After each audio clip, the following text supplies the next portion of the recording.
በዓለም ላይ ከ200 በላይ ሀገራት አሉ። አንዳንዶቹ እጅግ ትልቅ መሬት፣ ብዙ ህዝብና ጠንካራ ኢኮኖሚ አላቸው። ነገር ግን ዛሬ የምንመለከተው ስለ ትንሿ ደሴት ነው። በአፍሪካ ብዙ ከተሞች ከእርሷ የበለጠ ህዝብ አላቸው። በኢትዮጵያ ብቻ ብዙ ወረዳዎች ከእርሷ የበለጠ ህዝብ ይኖርባቸዋል። ነገር ግን ይህች ትንሽ ደሴት ዓለምን አስደንቃለች። ስሟ ኩራሳው ነው። የት ናት? ለምን ታዋቂ ሆነች? እንዴትስ ከኔዘርላንድስ ጋር ስሟ ተያዘ?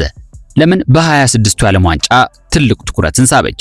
ስለዚህች አስገራሚ ደሴት በቀጣይ እንመለከታለን።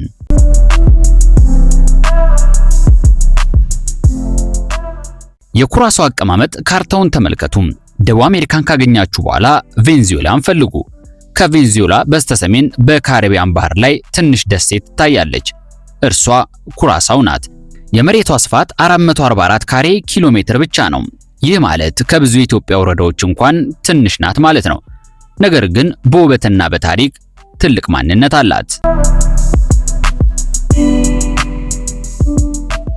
የደሴቲቱ የመጀመሪያዋ ነዋሪዎች አውሮፓውያን ከመምጣታቸው በፊት በዚህ ደሴት ላይ የአረዋክ ህዝቦች ይኖሩ ነበር። እነዚህ ሰዎች አሳ በማጥመድ በአደንና በቀላል ግብርና ይኖሩ ነበር። በባህር ላይ አስደናቂ ዕውቀት ነበራቸው። ከደሴት ወደ ደሴት በትንሽ ጀልባ ይጓዙ ነበር። ዛሬም የእነርሱ ባህል አንዳንድ ቦታዎች ላይ በስፋት ይታያል።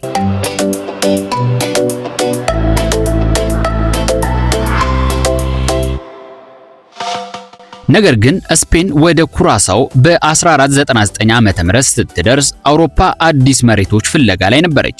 ክሪስቶፈር ኮሎምበስ አሜሪካንን ካገኘ በኋላ ስፔናውያን ወደ ካሪቢያን መግባት ጀመሩ። በዚህ ጊዜ ኩራሳው ተገኘች። ስፔናውያን ደሴቲቱን ተቆጣጠሩ።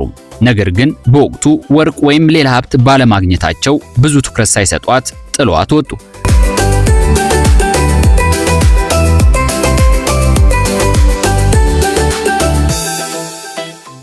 ቀጣዩዋ ተረኛ የነበረችው ደች ነበረች።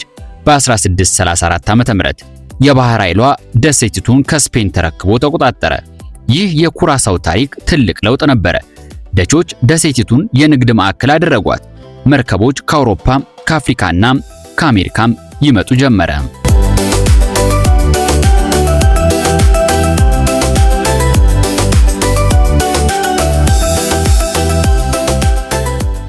ዛሬ ዊልምስታደንን የሚያይ ሰው በመጀመሪያ የሚያስደንቀው ቀለማቱ ናቸው።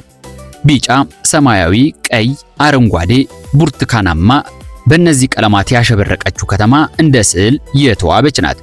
ብዙ ቱሪስቶች ፎቶ ለማንሳት ብቻ ወደዚህ ደሴት ይመጣሉ።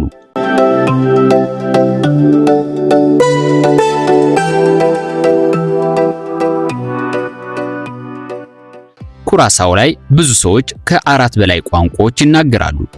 ለምሳሌ አንድ ልጅ በቤቱ ፓፒያማንቶ፣ በትምህርት ቤት ደግሞ ደች፣ ከቱሪስቶች ጋር እንግሊዘኛ፣ ከጎረቤት ሀገር ሰዎች ጋር ደግሞ ስፓኒሽ ሊናገር ይችላል። ይህም በዓለም ላይ ለየት ያለ ማንነት ካላቸው ህዝቦች መካከል አንዱ ያደርጋታል።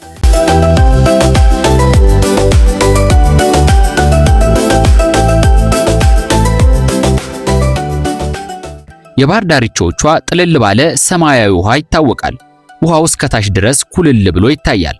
አሳዎችን በአይን ማየት የሚቻልበት እውነት ድንቅ ተፈጥሮን ያስመለክተናል።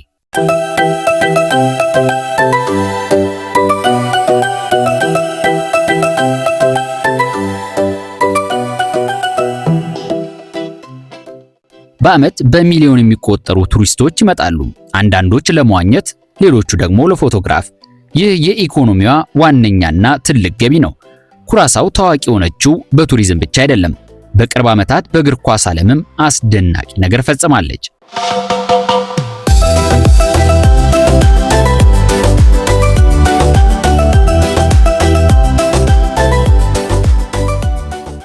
$156,000 ህዝብ ብቻ ያላት ሀገር እንዴት ጀርመን፣ ኔዘርላንድ እና ሌሎች ታላላቅ ሀገሮች ካሉበት የዓለም ዋንጫ መድረክ ደረሰች?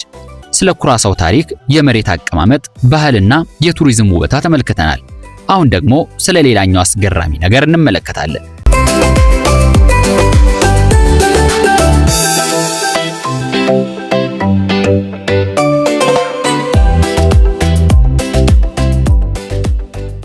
ዛሬ ዓለም ኩራሳውን የሚያውቃት በባህር ዳርቻዎቿ ብቻ አይደለም፣ በእግር ኳስም ጭምር እንጂ።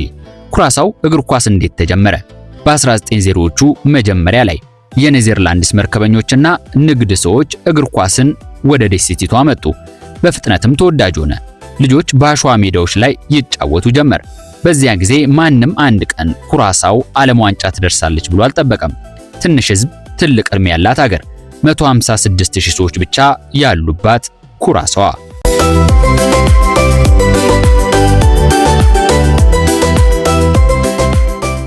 ብራዚል 215 ሚሊዮን፣ ጀርመን 84 ሚሊዮን፣ እንግሊዝ 68 ሚሊዮን፣ ኩራሳው ግን 156000 ብቻ። ይህ ማለት ተጫዋቾችን ለማግኘት እጅግ አስቸጋሪ ነው።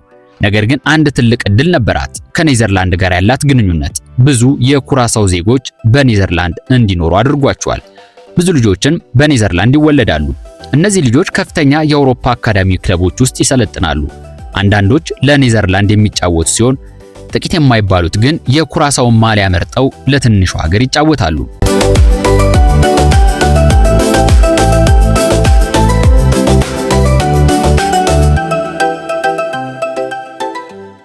ብዙ ዓመታት ኩራሳው የኮንካፋ ትንሽ ቡድን ነበረች። ከሜክሲኮ፣ አሜሪካና ካናዳ ጋር መወዳደር ለትንሿ ሀገር አስቸጋሪ ነበር። ነገር ግን አንድ ቀን ነገሮች መቀየር ጀመሩ። የቡድኑ አብዮት ተቀየረ። አዳዲስ ተጫዋቾች ቡድኑን ተቀላቀሉ። የአውሮፓ ልምድ ያላቸው ተጫዋቾች በኔዘርላንድስ፣ በቤልጅየም፣ በእንግሊዝ የተጫወቱ ኮከቦች የቡድኑን ደረጃም ከፍ አደረጉም። በታሪክ ለመጀመሪያ ጊዜም 48 ቡድኖች በተወዳደሩበት የዓለም ዋንጫ ተሳተፈች።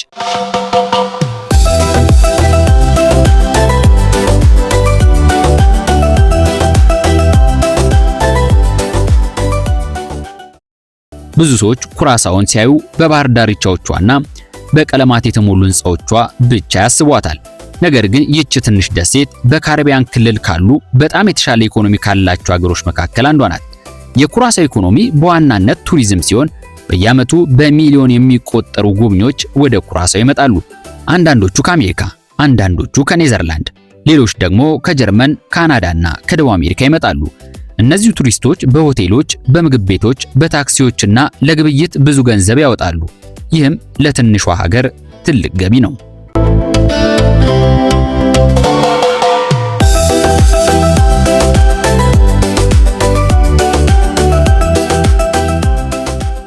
ቬንዙዌላ በዓለም ላይ በጣም ብዙ የነዳጅ ክምችት ካላቸው ሀገሮች አንዷ ናት።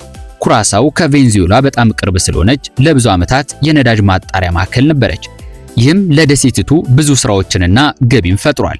በካሪቢያን ክልል ውስጥ የምትገኝ ስለሆነች ብዙ መርከቦች በወደቧ ያርፋሉ። ይህም ለሀገሪቷ ተጨማሪ ገቢ አምጥቶላታል። ዛሬ ዊልምስታድ በቀለማት የተሞላች ናት። ነገር ግን በመጀመሪያ ሁሉም ሕንፃዎች ነጭ ነበሩ። በታሪክ እንደተጻፈው ከሆነ አንድ የሀገሪቱ ገዢ የፀሐይ ብርሃንን ከነጫጭ ሕንፃዎች ላይ ሲመለከት አይኑን እንደሚያመው ተናግሮ ሁሉም ሕንፃዎች በቀለም እንዲቀቡ ታዘዘ። ከዚያ በኋላ ከተማዋ ዛሬ የምናያት ቀለም ያላት ከተማ ሆነች። ኩራሳው በመጠኗ ትንሽ ብትሆንም በታሪክ፣ በኢኮኖሚ፣ በባህልና በእግር ኳስ ግን ትልቅ ታሪክ ያላት ሀገር ሆነች። ይህም አንድ ሀገር ታላቅ ለመሆን ትልቅ ሕዝብ ወይም ትልቅ መሬት ብቻ እንደማያስፈልጋት ያሳያል። ተመልካቾቻችን በዛሬው ዘናለም ዝግጅታችን ትንሿን የዓለም ዋንጫ ተሳታፊ ሀገር የቃኘንበት ዝግጅት ይህን ይመስል ነበረ። ዘናለምን ላይክ፣ ሼር፣ ሰብስክራይብ እና እንዲሁም ሐሳብ አስተያየቶቻችሁን አድርሱን። አበቃው።